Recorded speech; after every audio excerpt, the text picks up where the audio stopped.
할렐루야, 주의 이름으로 문안드립니다. 오늘은 그일라를 떠나다 라는 제목으로 함께 하나님의 말씀을 나누도록 하겠습니다. 오늘 본문은 사무엘상 23장 6절에서 14절까지의 말씀입니다. 아히멜렉의 아들 아비아달이 그일라 다윗에게로 도망할 때에 손에 에봇을 가지고 내려왔더라. 다윗이 그일라에 온 것을 어떤 사람이 사울에게 알림해 사울이 이르되 하나님이 그를 내 손에 넘기셨도다. 그가 문과 문 빗장이 있는 성읍에 들어갔으니 갇혔도다. 사울이 모든 백성을 군사로 불러 모으고 그일라로 내려가서 다윗과 그의 사람들을 애워싸려 하더니 다윗은 사울이 자기를 해하려 하는 음모를 알고 제사장 아비아달에게 이르되 에봇을 이리로 가져오라 하고 다윗이 이르되 이스라엘 하나님 여호와여 사울이 나 때문에 이 성읍을 멸하려고 그일라로 내려오기를 꾀한다 함을 주의 종이 분명히 들었나이다. 그일라 사람들이 나를 그의 손에 넘기겠나이까? 주의 종이 들은 대로 사울이 내려오겠나이까? 이스라엘의 하나님 여호와여 원하건대 주의 종에게 일러 주옵소서 하니 여호와께서 이르시되 그가 내려오리라 하신지라. 다윗이 이르되 그일라 사람들이 나와 내 사람들을 사울의 손에 넘기겠나이까 하니 여호와께서 이르시되 그들이 너를 넘기시라 하신지라. 다윗과 그의 사람 600명가량이 일어나 그일라를 떠나서 갈 수 있는 곳으로 갔더니 다윗이 그일라에서 피한 것을 어떤 사람이 사울에게 말하며 사울이 가기를 그치니라.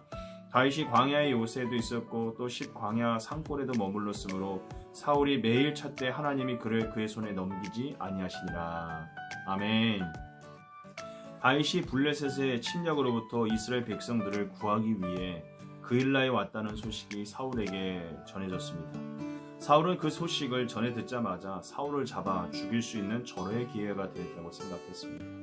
사울은 엉뚱하게도 하나님께서 다윗을 자기의 손에 넘기셨다고 호언장담하였습니다. 사울은 모든 백성들을 군사로 모아 큰 군대를 거느리고 다윗을 공격할 것을 결심하였습니다. 아예 그일라를 포위하여 애워쌀 작정이었던 겁니다. 이제 곧바로 그 소식이 다윗에게 전해졌습니다. 다윗은 그 상황 속에서 다시 하나님께 물었습니다. 당시 아비아달이 사울로부터 도망칠 때 에봇을 가져왔습니다. 에봇은 제사장이 입었던 앞치마와 같은 것이었는데 가슴 주머니에 우림과 둠빔이라 불리던 제비를 뽑는 도구가 있었습니다. 이것은 제사 중에 하나님의 뜻을 구할 때 사용하는 것이었습니다. 다윗은 그 에봇을 통해 하나님의 뜻을 구하였습니다. 다윗은 하나님께 물었습니다. 이스라엘 하나님 여호와여 사울이 나 때문에 이 성읍을 멸하려고 그일라로 내려오기를 꾀한다 함을 주의 종이 분명히 들었나이다. 그일라 사람들이 나를 그의 손에 넘기겠나이까? 주의 종이 들은 대로 사울이 내려오겠나이까? 이스라엘의 하나님 여호와여 원하건대 주의 종에게 일러 주옵소서. 하나님은 사울이 내려올 것이라고 즉각 응답해 주셨습니다. 다윗은 다시 물었습니다. 자신이 블레셋에서 구해준 그일라 백성들이 자기 편에 서줄 것인지 아니면 자기를 배신하고 사울에게 자기를 넘겨줄 것인지 물었습니다. 그러자 그일라 사람들이 나와 내 사람들을 손에 넘기겠나이까? 이렇게 묻자 이러한 다윗의 질문에 하나님께서는 그일라 사람들이 다윗을 사울에게 넘길 것이라고 말씀해 주었습니다. 그리고 다윗은 자신을 따르던 600명과 함께 곧장 그 이야기를 듣고 그일라를 떠나버립니다. 사울은 다윗이 그일라를 떠났다는 이야기를 듣고서야 그제서야 그일라에 대한 공격을 멈추었습니다.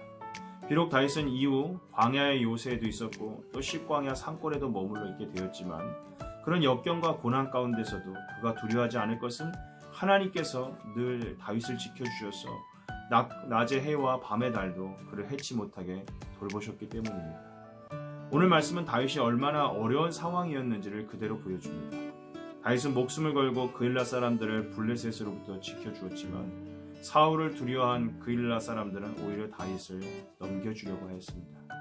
아마도 그일라를 나올 때 다윗의 마음은 목숨 걸고 선한 일을 위해 고생하고도 오히려 배신당하는 이 상황에 마음이 참담했을지도 모릅니다. 사울의 집요한 추격과 횡포 앞에 어쩌면 다윗의 인간적인 마음은 한편으로는 끊임없이 포기하고 싶은 마음이 때로는 있었을 수 있습니다. 그러나 하나님께서 다윗과 함께 하시고 하나님께서 다윗을 지켜주시니 아무리 사울이 강한 힘이 있다 해도 다윗을 해치 못합니다. 그렇습니다. 우리는 나 자신에게 집중하고 세상을 바라보면 오히려 소망이 없어집니다. 우리는 세상이나 나 자신이나 사람을 바라보며 소망을 얻는 그런 사람이 아니라 하나님의 나라와 뜻에 소망을 두고 하나님으로부터 희망을 얻는 사람입니다. 날마다 나는 비록 약하나 주 예수는 강하다라는 믿음 가지고 담대히 나아가면 하나님께서 때에 맞추어 하나님의 자녀에게 피할 길을 열어주시며 가는 곳마다 다윗과 같이 하나님의 자녀를 지켜주시는 것을 경험하게 될 줄 믿습니다.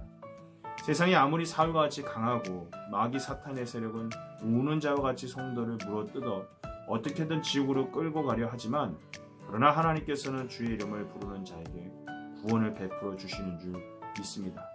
오늘 하루도 하나님은 우리와 늘 함께 하시고 심지어 우리가 죽게 된다 할지라도 죽음 후에도 우리와 함께 하셔서 주님이 다시 오시는 날 모두 부활하여 천국 잔치에 참여하게 하십니다. 한 번 죽는 것은 정해진 것이요 그 후에 심판이 있다는 사실을 늘 기억하며 오늘도 부활의 신앙을 가지고 나의 인생길 등불과 같이 밝히시는 주님과 함께 오늘도 다윗과 같이 동행함으로 말미암아 하나님이 주시는 은혜와 승리를 맛보는 복된 하루가 모두 되시기를 간절히 소망합니다. 감사합니다.